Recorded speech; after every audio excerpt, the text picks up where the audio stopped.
That's what about surplus minivan. Itong mga sasabihin ko sa inyo ay mga common issue na nangyayari tungkol sa customer. Dito or mga feedback nila. Hindi lang puro magagandang sa mga salita na mga lumalabas sa bibig na maganda ang minivan kasi hindi naman talaga lahat. May mga issue talaga na hindi masyadong sinasabi sa karamihan kasi alam mo na baka wala nang bumibig sa kanila. Pero for me, gusto ko rin malaman nyo dahil kapag maiintindihan ito ng mga customer, ng mga tao na gustong bumili nito, magiging aware na po sila. I have some truth about Japan surplus minivan na i-reveal ko ngayon. Pero bago dyan, disclaimer lang po, hindi po ako professional pagdating sa mga sasakyan. Itong mga issue na to is na i-encounter ko lang at narinig ko lang sa mga ibang tao na bumibili ng ganitong sasakyan. Alam mo bang, iba pa rin talaga kapag brand new compared sa surplus na minivan? Oo. Agree po ako dyan, ibang-iba po talaga. Kaya dapat timbang-timbangin at ayusin yung pagdesisyon mo kung ano talaga ang bibilin mo. Dahil alam naman natin na itong mga minivan na ito is ginamit na po ito sa Japan. So ibig sabihin, second hand na po ito dito sa Pilipinas. Kaya hindi po ito 100% na maayos ang makina, hindi tulad sa brand. May narinig kasi akong customer na bakit itong pag-release sa kanila ng unit, bakit daw may makikita silang sample sa pintura o kaya may mga issue na yun, dami nilang complain.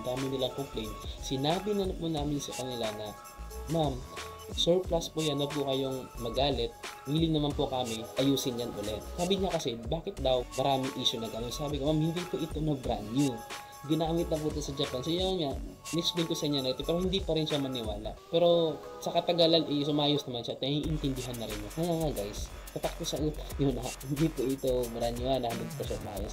Sa financing, bakit kadalasan sa financing ay 2 years lang ang tagal? Maliban sa may isang financing, hindi po ito sponsored na Rosco. Ang Rosco kasi umaabot sila ng 3 years. So, kadalasan talaga sa financing ng minivan o surplus minivan is 2 years lang po ang tagal. Bakit? Kasi, di ba, pansin niyo yung brand, abot ng 5 years ang tagal nila kapag mag-installment ka, di ba? Brand new, 5 years kasi brand new nga, di ba? So, mas matagal masira. Ginawa nilang 5 years at syempre, yung price din, medyo malaki. And, ang surplus minivan naman, kaya siya naging 2 years lang. Alam mo naman, ginamit na yan. Sabi ko nga, ginamit na yan sa Japan. Kaya hindi yan makamalay natin, hindi natin alam kasi kung kailan maghihingi, ganito ganyan, baka ibalik or ganito, di ba? Alam mo na? Gets mo ba yung logic na kaya siya 2 years kasi alam naman natin sikanhan yan eh, di ba? Kaya siya mas mabilis lang matapos, 2 years lang ang tagal. Ganon, wala siyang 3 years. Kung gusto mo ng 3 years, ay doon ka sa isa na Rosco, di ba? So may dalawang financing kasi mas sikat sila ngayon na nag-installment ng mga minivan. Sunod, yung pintura. Balik tayo sa sinabi ko sa iyo kanina na may customer kami na nagre-reklamo siya bakit kasi yung pintura ay hindi maayos na pagkapintura sa gilid, may mga konting natanggal sa gilid. Gusto niya kasi daw perfect yung paggagawa. Gusto ko sabihin sa inyo na kung bakit siya nangyayaring mga ganong mga issue is depende po kasi yan sa pag-mix. At saka, depende po yan sa pagtrabaho sa pintura. Kasi, may naalala ko pala sa amin, may first benta kami dati na surplus minivan. Tapos, first na pintura talaga yun siya. 8 years na siya yata. Pero yung pintura niya is okay pa rin. May alam ako ibang shop na ganyan.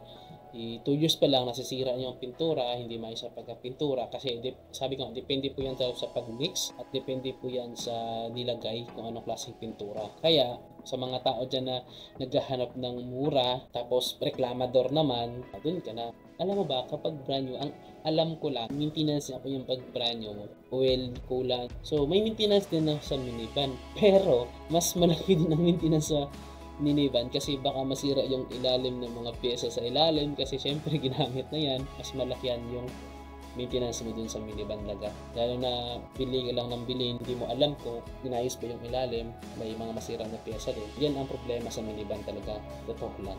Problema kasi yun kapag long drive ka eh. Baka hindi maayos yung paggagawa ng unit mo at baka biglang tumirik na lang, diba? So, iwas-iwasan ko lang. Next is aircon. Sa aircon po, karamihan po talaga sa minivan, nasa harap lang po yung aircon. Once nasa harap lang yung aircon, medyo mainit sa likod, diba? Standard po niya is, pero pwede ka pong maglagay ng extension ng hose. Pero may ano kasi yan, may additional. Basta yung standard ng minivan is, yung aircon ay nasa harap lang po. So, mas malamig yung nasa driver at saka front seat lang. Yung likod walang aircon, kaya nga pwede kang lagay ng extension na may hose lang natin lagay. Ang standard lang kasi yan, walang aircon talaga yung likod, medyo mainit yung likod, kaya dapat highly suggest na maglagay po kayo ng extension ng aircon o kaya clip na fan para atas diretso yung palikod yung lamig. Yeah, yun lang po ang gusto kong i-share sa inyo na truth about surplus minivan. I hope na may natutunan ka sa video na to. Click the subscribe button and notify